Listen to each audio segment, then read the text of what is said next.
Nagaan keenya kabajaa bakka isin jirtanitti isiniif haa ta'u daawwattoota keenya kun qophii waa'ee fayyaa qopheessinee isiniif dhiyeessinu Yookoo Doctor-7024 jedhamudha.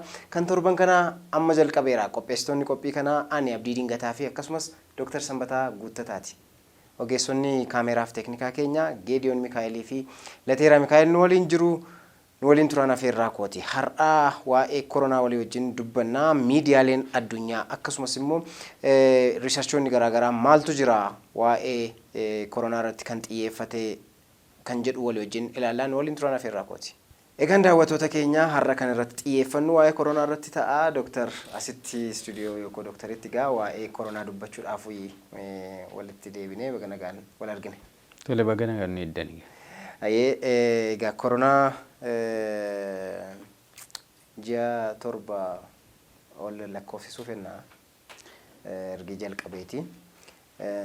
Hagammaatti egaa namooti gara miliyoonii 27 olii ta'anii vaayirasii kanaan akka isaan qabaman argineerra. Sababa vaayirasii kanaa yookaan kallattiidhaan yookaan alkallattiidhaan kan du'an immoo namoota 883 ol akka ta'e daataanii jiru ne argisiisa. Amma studio kana seennetti guyyaadhaa gara guyyaatti egaa lakkoofsi kun baay'ee jijjiirama. Egaa namoonni dhibbantaa 65 ta'an immoo akka isaan dandamatan namoota gara miliyoonii 19.1 ta'an immoo akka isaan dandamatan arginee jirra. Egaa vaayirasiin kun akkuma paandemik ta'etti yookaan weerara addunyaa akka ta'etti itti fufee jira. Miidiyaaleen garaagaraa wantoota garaagaraa kan isaan kaasaa jiranii. Akka biyya keenyaattis immoo lakkoofsi kun baay'ee ol ka'ee akka inni jirudha kan arginu. Ganna kanarratti egaa lakkoofsi 2, 4, 5 akka kanatti inni ture amma kumaan dabalaa akka inni jiru arginee jirra. Akka addunyaatti illee baay'ee akka dura yaaddofni ta'uu baatullee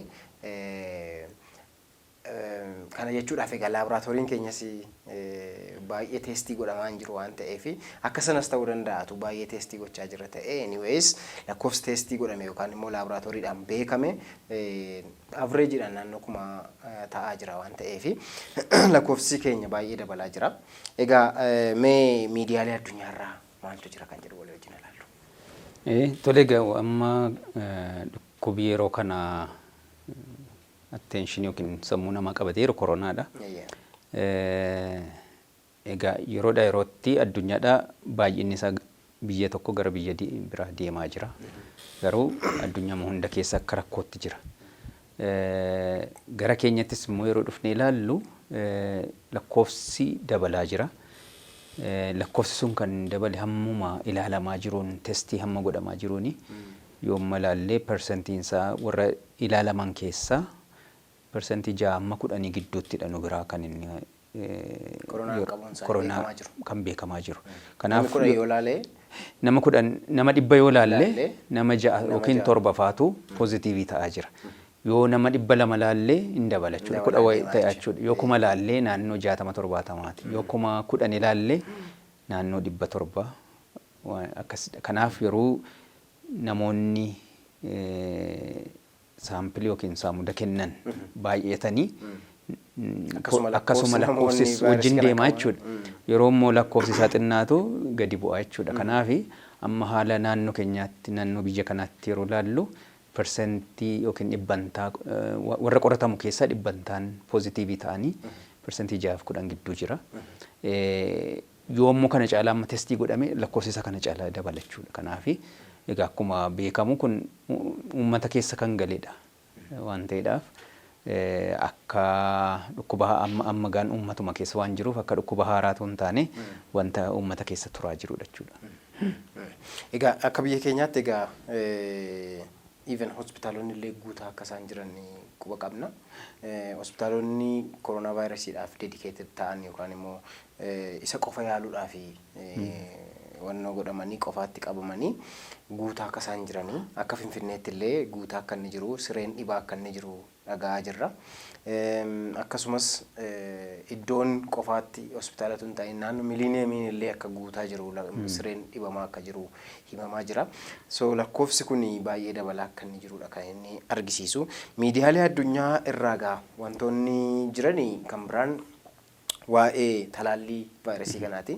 Ergi vaayirasiin kun uummata keessa tatamsa'e paandeemik jedhamee booddee saayintistoonni baay'een kaampaaniin qoricha oomishan baay'een vaaksiinii kana yookaan talaallii kana argachuudhaaf irratti akka isaan hojjetaa jiran arginee jirra. Mee waa'ee talaallii haa dubbannu. Egaan talaallii haala talaallii haasa'uudhaaf akkamitti jalqaba isa jedhu kaasuu dandeenya. Waa'ee talaallii jalqaba dhukkubatu jiraata. Kanaaf saayintistoonni maal godhu waa'ee dhukkuba sanaatu waa'ee vaayirasii amma koronaan vaayirasiidha waan ta'eedhaaf vaayirasicha sirriitti qoratu jechuudha. Sirriitti qorataniitu seelii isa adda babaasaniitu sirriitti qoratanii erga ilaalanii boodatu maaltu immoo sanaaf ta'uu danda'a jedhuuf qorannoo adda addaa taasisu. Amma gaan qorannoo irra kan jiran 100 olidha vaaksinicha argachuudhaaf jechuudha. Kanaaf warri biyya adda addaatii vaaksiniin kan argachuudhaaf yaalan kun jalqaba bineensa irratti yookiin hantuuta irratti yaalu. Hantuuta irratti yaalanii yookiin waan biraa irratti yaalanii kan milkaa'anii 100 ol amma. Egaan sadarkaan itti aanu maalidha? Nama irratti yaaluudha jechuudha. Ta'aa nama kanaafi vaaksiniin kun ta'uu danda'a isa jedhu isa jalqabaa irratti utuu miidhaan geessisin ta'uu danda'a isa jedhu inni ilaalu jechuudha. Inni phase 1 clinical trial isa jedhamu. Isaas immoo amma inni yeroo darbe gabaasamaa ture namoota murtaa'aa irratti kan yaalame jira. Inni gara phase 2tti darbeera jechuudha. Phase 2 sana irratti namoota 20-30 ta'uu danda'a. Isaan irratti yaalanii immoo kan milkaa'an jiru amma warri Raashiyaa, Chaayinaa keessaas, Ameerikaa keessaas warri milkoofni irra jedhanii miidiyaa irratti himamaa jiru warra phase 2 clinical trial sana keessa jiranidha jechuudha. San booda amma gaan warri sanatti milkaa'anii sadarkaa isaatti kan darban jiru. Sadarkaan inni itti aanu maalidha? Namoota baay'ina qaban irratti dhibbootan keessa warra jiran irratti deebisanii yaalaa jiru jechuudha. Achi keessaa gaan hammi ta'e milkaa'a.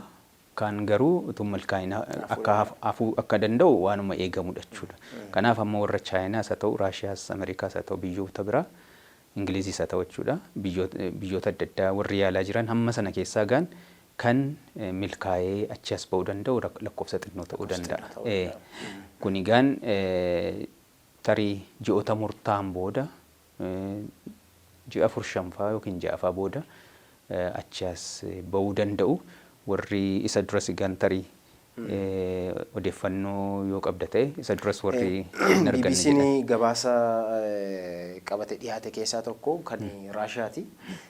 Kan Raashiyaa baay'ee haala gaarii irra akka inni jirudha kan inni argamaa jiru. Approval phase irra akka jiru egaa vaaksiniin yookaan talaalliin approvaalii kan inni argatu yaa'u dhaabbata fayyaa addunyaarraa WHO irraa argata. WHO tti galmeessistee akka jirtu dubbatteetti Raashiyaani. Phase 3 trialii bal'inaan akka hojjetanidha kan dubbatame. Egaa Oktoobarii ji'a tokko booddee highly vulnerable wal'aadhamaniif nan kennaa jetteetti warra akka barsiisota, hakiimota fi namoota umuriin isaanii 60 ol ta'ee fi Oktoobarii keessan kenna jetteetti. Uummata bal'aadhaan gahuuf garuu production barbaada waan ta'eef oomisha barbaada waan ta'eef gara Jaanuwaariitti akka inni gahudha kan dubbatamaa ture. Egaa sanarra darbee gabaasi kan biraan kan AstraZenecaati. Kan AstraZenecaas gaarii akka inni deemaa jirudha kan dubbatamaa jiru. Kan Pfizer jedhamu sunis inni sadaffaan innis gaarii akka deemaa jiru dubbatamaa jira. Kan Chaayinaa gaa baay'ee bakkee ba'ee gabaasi adda addaa irratti hin hojjetamne garuu dhumarra geessee argadheera jettee gabaasa akka isheen laachaa jirtudha kan nuti argaa jirru. Haa ta'u malee kan Raashiyaas saayintistoota Awurooppaa jiraniin baay'ee mormamaa jira. Ariitiidhaan ba'aa jira waan ta'eef uummata irratti rakkoo geessisuu danda'a waan jedhu faati jira gabaasa BBC'n eeggadda gabaasa irratti kan nuti arginu. Sirriidha gaan amma uummata dhibbootan lakkaaman irratti isa testii godhan fakkeenya phase 3 clinical trial isa booda raggaasisuu qabu wanti kun akka inni hojjetu qaamni sana raggaasisuuf jiraachuu qaba. Amma kan warra Ameerikaa FDA kan jedhu jira akkuma kan biyya keenyaa jechuudha. Federal Drug Authority isaantu raggaasisuu qabu. Wanti kun dhuguma namaaf talaallii ta'uu danda'aniitu mirkaneessuu fi jechuudha. Amma gaan kan Raashiyaas haa ta'u kan warra kaanii sadarkaa sanaan ga'ee raggaasifamne yookiin mirkaneessamne egaan warra testii ta'aa jiru kana keessa amma murtaa'e kufuu danda'a. Amma murtaa'e immoo egaan darbuu baay'ee kan namatti tolu tokko gaafa vaaksiinii hojjetan yookaan talaallii kana hojjetan baay'een isaanii kaampaanoonni baay'een isaanii gurgurachuufidha kan isaan hojjetaa jiranii. Biyyoota hiyyeeyyiidhaan ga'uudhaa fi meebii waggaa tokko warri sooressaa argatanii waggaa tokko booddee gaadhamee yaadamaa ture kanaan dura. Haa ta'u malee isaa WHO'n equally namoota hundumaa ga'uu qaba waan jedhu irratti hojjetaa jira. Gaavii kan jedhamu dhaabbanni talaallii irratti hojjetu biyyoota 92 filatee biyyoota hiyyeeyyii jechuudha. Vaaksiinii haaf yookaan gatii isaa walakkaa gadiin akka isaan fudhatanii fi irratti hojjechaa jira waan jedhu si kaasaa jira jechuudha. Kun waan baay'ee namatti toludha. Biyyoonni hiyyeeyyiin akka isaan boodatti nafne yookaan vaayirasii kanaan akka miidhamne immoo godhamaa jira. Kan AstraZeneca fi Pfizer jedhamu sana UK'n doozii miliyoona 190 fudhachuudhaafidha kan isheen mallatteessite. Isa tokko miliyoona 90, isa tokko miliyoona 100 fudhachuudhaaf mallatteessitee jirti. Qarshii kaffaltee jirti. Sana jechuun maal jechuudhaaf birrii kan qabanii dorgomanii dafanii fudhatu jechuudha. Garuu warri hiyyeeyyii ta'an immoo vaaksiinii kana yookaan talaallii kana fudhachuu hin danda'ani. Sun hiyyummaan keenya akka inni dhukkubaa fi predispose nun goonee fi dhaabbanni fayyaa addunyaas akkasumas gaavii kan jedhamu dhaabbanni sun biyyoota 92 filateera. Biyyoota 92 sana keessaa Itoophiyaan tokko taateetti. Egaa dhugaadhaan akkuma amma talaalliin kun fakkeenya isa kan ilaaluu dandeenyu qorichootuma warra kaan iyyuu yoo laalle amma warri AstraZeneca fa'aa warra akka Pfizer fa'aa kuni drug companyidha isaan warshaa qorichaati. Isaan bitaniitu isa booda gara maallaqaatti jijjiirratu isaan business organizationidha. Kanaaf isaan ammumayyuu qorichuma warra kaan irratti iyyuu jalqaba gatii ol ka'aadhaan gurguratu biyyoota gurguddatanitti.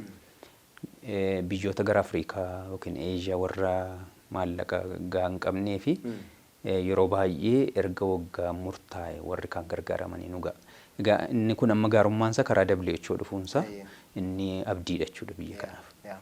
Egaan daawwattoota keenyaa kan daawwachaa jirtan Yookoo Dooktarii irratti waa'ee fayyaatti kan mari'annu har'a waa'ee koronaa dubbachaa turre.